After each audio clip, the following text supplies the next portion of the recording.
376 की दफ़ात के तहत अक्सर औक़ात जो मुकदमात दर्ज होते हैं वो झूठ पर मबनी होते हैं, लेकिन बहुत सारी FIRs ऐसी भी होती हैं जिसमें मुलज़िम अपने मेडिकल होने के बाद मुतासरा खातून की जानिब से और तमाम चीज़ें साबित होने के बाद उनको सज़ा भी होती है। थाना नश्तर कॉलोनी में एक ऐसी ही FIR दर्ज होती है 376 की दफ़ात के तहत, जिसमें मौक़िफ़ अख्तियार किया जाता है कि एक नौजवान जो है वो शादी करने का झांसा देके एक ख़ातून के साथ जिस्मानी ताल्लुकात कायम करता है और जब शादी का वक्त आता है तो वो शादी करने से इनकार कर देता है। पुलिस मुकदमा दर्ज कर लेती है, मुतासरा लड़की के दरख्वास्त पर FIR दर्ज हो जाती है। तो अब ये केस जो है पुलिस उसकी तफ्तीश कर रही है, लेकिन मुलज़िम को पुलिस ने गिरफ़्तार कर लिया है। ये मामला है क्या, कैसे शुरू होता है? सबसे पहले हम आपको ये बताएंगे कि जो मुतासरा लड़की है वो क्या मौक़िफ़ अख्तियार करती है। फिर ये दोनों एक घर में भी रहते हैं, किराए पे घर लिया होता है जहाँ पे मालिक मकान को मियाँ बीवी बनकर अपने आप को ज़ाहिर करते हैं और तहरीरी तौर पर एक एग्रीमेंट भी होता है जिसका अंदराज मुतलका थाने में भी होता है कि किराएनामा जो है वो जमा कराया जाता है SOPs के मुताबिक, तो वो भी जमा होता है। लेकिन जब ये FIR दर्ज होती है तो फिर उस पुलिस को और उस जब मुकदमा दर्ज करती है पुलिस तो फिर मालिक मकान को इस बात का पता चलता है कि ये मियाँ बीवी नहीं है। हमारे साथ है वो मुतासरा लड़की कि क्या हुआ, किस तरह से ये FIR दर्ज करवाती है और जो धोखा देता है, जो इससे शादी नहीं करता बल्कि शादी का झांसा देता है, उसके साथ इसकी मुलाकात कैसे होती है, ये इसकी ज़ुबानी जानेंगे। मेरा नाम है अरूज फातिमा। मेरी इनसे मुलाकात हुई थी मैरिज ऐप पे 2 साल पहले। मैरिज ऐप पे? मैरिज ऐप पे मैंने अपनी शादी के लिए प्रोफाइल बनाई थी, वहीं पे इनसे मैं 2024 में मिली थी। ये जो ऑनलाइन शादियाँ होती हैं उस पे बिल्कुल ऑनलाइन ही बात हुई थी। ठीक है। उसके तो ख्वाहिशमंद थे आपसे शादी करने? बिल्कुल शादी करने के लिए ख्वाहिशमंद थे। ठीक है। उसी तरह फिर हम मिले, एक दूसरे से बात हुई, हमें एक दूसरे की समझ आई, हमने तय किया कि हम शादी करेंगे। इन्होंने मुझे अपना फैमिली बैकग्राउंड बताया कि इनके जो अब्बा जी हैं वो गारमेंट्स का काम करते हैं, अम्मा इनकी कुरान हाफिज़ हैं, वो बच्चों को तालीम भी देती हैं और साथ एज अ योगा क्लासेस भी लेती हैं। तो कुछ टाइम तक तो चलती रही बात। फिर इन्होंने मुझे बताया कि मेरी फैमिली जो है ना, आप क्रिश्चियन से मुस्लिम हुई हैं तो एक्सेप्ट नहीं करेगी। अच्छा, आप पहले क्रिश्चियन थी और देन मैं मुस्लिम कबूल किया था।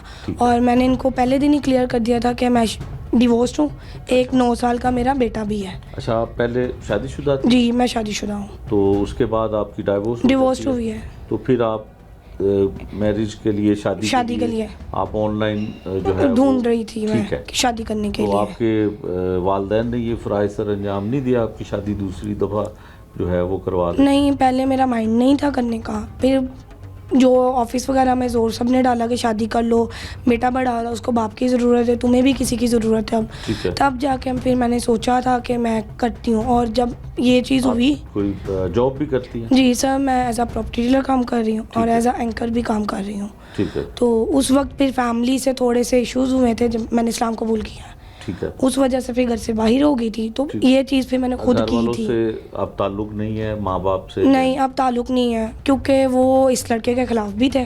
ठीक है। लेकिन वो एक ट्रस्ट बिल्ड हुआ था कि मैंने अपने घर वालों को छोड़ दिया है। अच्छा, इसकी वजह से आपने अपने घर वालों को, अपने अम्मा बाबा को छोड़ दिया। घर वाले क्या नहीं चाहते थे कि आप शादी? पहले तो वो चाह रहे थे कि हो जाए, लेकिन बाद में जब ये लारे वगैरह लगाना शुरू हो गया कि अब करते हैं, तो फिर वो यही कह रहे थे कि भाई इसने नहीं करना, ये तुम्हारे से सिर्फ टाइम पास कर रहा है। लेकिन वो एक ट्रस्ट इस तरह का बना हुआ था, सच साबित हुआ। बिल्कुल, वो एक ट्रस्ट इस तरह का बना हुआ था कि मैंने उस वक्त उनकी बात सुनी ही नहीं। ठीक है। कि वो सही कह रहे हैं, और इस पे यकीन करके, क्योंकि यहाँ पे सबसे बड़ी बात थी कि बंदा पिछले साल उम्रे पे गया था और इसने वहाँ पे जाके रोज़े रसूल का मुझे इस्लाम करवाया और वहाँ पे खड़े होकर कहा कि मेरी नीयत है तुमसे शादी करने की। तो भाई शक की गुंजाइश ही नहीं बचती थी मेरे लिए। इस वजह से मैं इस बंदे पे यकीन करके चलती रही। ठीक है। और उसके बाद कोई ना कोई इसने लारा लगाया कि अब कर लेंगे, अब ये हो गया, वो हो गया, अब कर लेंगे। आप ये बताइए कि फिर आपने जो है वो घर वो लिया और घर वालों को छोड़ दिया, एक किराए पे घर लिया और वहाँ पे आपने कहा कि आप मियाँ बीवी हैं। सर घर तो मैंने पहले ही ले लिया हुआ था, क्योंकि फैमिली से जब मैं आउट हुई थी इसके बाद इसको मिली हूँ। ठीक है। तो इसने फिर मुझे जिस घर में अभी हम बैठे हुए हैं, ये घर मुझे इसने रेंट पे लेके दिया ठीक है। As a husband. कितना रेंट था इसका? इसका 20,000 रुपया रेंट है, 20,000 का लेकिन रेंट बिल डाल के कोई 30, 40, 50 में आ जाता है। ठीक है। और इसका बिल और इसका किराया खुद ही अदा करता था ये? जी, इवन उसके साथ मेरे बच्चे के खर्चे भी यही उठाता था। अच्छा। और मेरा आने जाने का इवन A to Z जो भी घर का खर्चा एज अ हस्बैंड, कितने पैसे आप पे? मैक्सिमम कोई 1.5 लाख अच्छा। मंथली अपने हाथ से देता था। ठीक है। हर चीज़ करता था, ग्रोसरी लाना, बिल देना, किराया देना, सिर्फ एक बच्चे की रहता भी फीस। था आपके पास? नहीं रहता नहीं था, इसका आना जाना था। अब वो इस तरह था कि पहले जब हम शिफ्ट हुए तो 2 महीने तो हफ्ते वाला सीन था। उसके बाद जब भी इसका दिल किया, चाहे दिन में 2 दफ़ा आ गया, चाहे जैसे दिल किया आ गया। और अगर एक दिन तो ऐसा होता था जिसमें ये सुबह से लेके शाम तक जो है ना मेरे घर पे ही होता था। ठीक है। सुबह फजर के टाइम इसने घर जाना होता था, क्योंकि इसकी अम्मा उठ के नमाज़ पढ़ती थी, फिर वो फ़ोन पे फ़ोन करती थी, ठीक तो है। इसलिए फिर इसको भागना पड़ता था। ठीक है। तो अम्मा को भी इनकी थोड़ा सा शक था, क्योंकि तो इनके बेटा घर कहाँ में जाता है? नहीं, इनके घर में एग्रीमेंट पकड़ा गया था कौन सा एग्रीमेंट? जो इस घर का था। तो अब इन्होंने कैसे उसको किया वो मुझे नहीं पता, सिर्फ इन्होंने बताया था। और सेकेंडली फिर जब ग्रोसरी जो की उसकी स्लिप्स भी पकड़ी गई थी, तो इन्होंने कहा कि मेरा दोस्त है उसकी हैं, और इनके जो दोस्त हैं उनका नाम है, मैं उनके नाम से जानती हूँ, वो मुझे पहले दिन से जानते हैं कि हमारा निकाह का वादा था। ठीक है। अब वो उसकी फैमिली के साथ लिंक में तो है, सब कुछ है, लेकिन वो इस बात को बाहर नहीं आने दे रहे कि इसने मुझसे वादा किया था। अच्छा, इसके तो घर वालों को नहीं पता था आपके बारे में? आपके घर वालों हाँ को जी। पता था? वो जानते थे कि जी। आप इन फ्यूचर में दोनों शादी करना शादी चाहते करने हैं। तो इसने घर फिर क्यों नहीं बताया? ये ऑलरेडी शादीशुदा था? नहीं नहीं, ये है कुंवारा। जिस तरह इनका फैमिली इन्होंने मुझे बताई कि अम्मा इस तरह है, तो एक्सेप्ट नहीं करेंगी बेटे के साथ। अच्छा। इन्होंने कहा कि हम एक झूठ बोलते हैं, मैं आपके घर रिश्ता भेजता हूँ, शादी कर लेते हैं, बेटा नहीं बताते, कुछ टाइम बाद जो है ना बेटे को शो करा देंगे। मैंने इसको कहा मैंने ऐसे नहीं करना, ठीक है। आप बेटे हो, आपके साथ वो सही हो जाएंगे, पूरी ज़िंदगी में ऐसा लागतबाजी रहेगी और मैं अपना बच्चा नहीं छोड़ सकती। इन्होंने कहा भाई हल ये निकालते कि हम छुप छुपा के ही शादी कर लेते हैं, कुछ टाइम में जाके फैमिली को बता देंगे। मैंने कहा ठीक है। फिर एक टाइम आया, इन्होंने कहा कि यार हम जैसे 2 साल से रह रहे हैं इसी तरह कर लेते हैं, किसी को भी नहीं बताते, अगर तुम तैयार हो तो मैं कर लेता हूँ। मैंने घर वालों से भी बात की थी उस वक्त, उन्होंने कहा कि अगर तुम्हें लगता है कि तुम इसके साथ ज़िंदगी गुजार सकती हो इस तरह, तो हमारी तरफ से इजाज़त है, क्योंकि गुजारनी तुमने, हमने नहीं गुजारनी। तो मैंने उनको कहा कि ठीक है मैं करने को तैयार हूँ। वहीं पे जाके उनको कुछ टाइम बाद डाउट हुआ कि जब ये सारा कुछ कर रहा है फिर भी डिले कर रहा है, अब इसका डिले करना बनता नहीं है ठीक है। जब हम इसकी हर एक बात एग्री कर रहे हैं। ठीक है। तो अब इख्तलाफ बढ़ा कैसे और थाने तक FIR तक नौबत कैसे पहुंची? यहाँ पे एक करीबन 7-8 महीने पहले जो एक वाक़या हुआ था 1122 वाले, जैसे कि बताया गया आपको, इसको लगा मैंने सुसाइड क्या की। हुआ था आप बताइए। सर बेसिकली ना ये मुझसे मिल नहीं रहा था, इसकी कुछ टाइम पहले गाड़ी का एक्सीडेंट हुआ था, ठीक है। इसके पास गाड़ी नहीं थी, इसने गाड़ी लेनी थी, 4 महीने तक तो हम मिले ही नहीं, ये मेरे घर नहीं आया, सिर्फ कॉल पे थी, किराया शराया सब कुछ दे रहा था।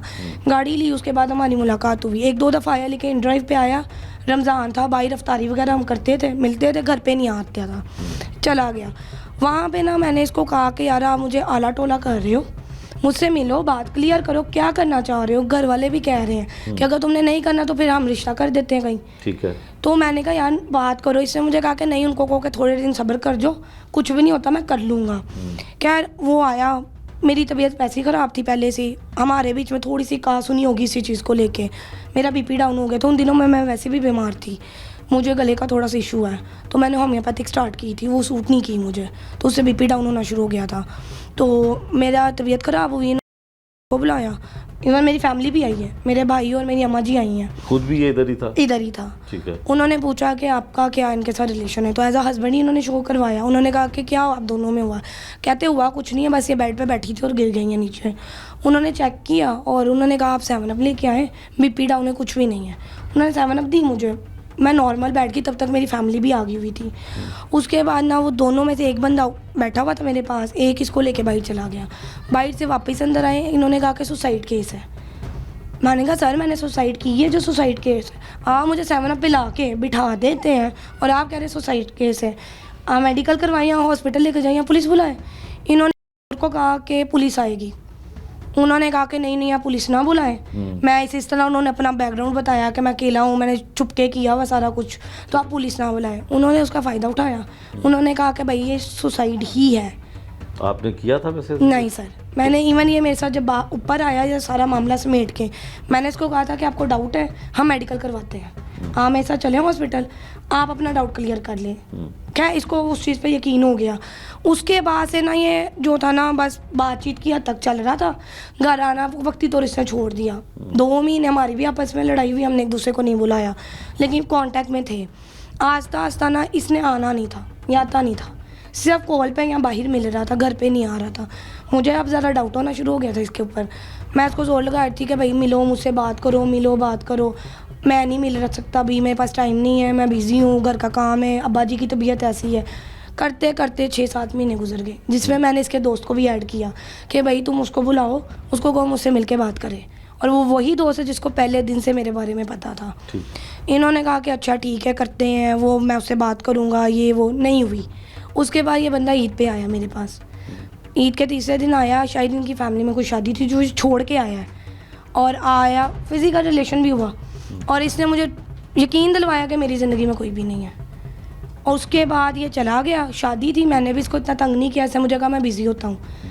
4-5 दिन गुजरे, ये ना मुझे इग्नोर करना शुरू हो गया था। मैसेज का रिप्लाई नहीं देना, कॉल नहीं उठानी, कुछ भी नहीं कर रहा था। फिर एंड में जाके ना मैंने इसको कहा कि भैया आप क्लियर करो इस मामले को, जो भी है बैठ के मुझसे बात करो। इसने अपने एक दोस्त से मुझे जो ना कॉल करवाई, वो ASI है।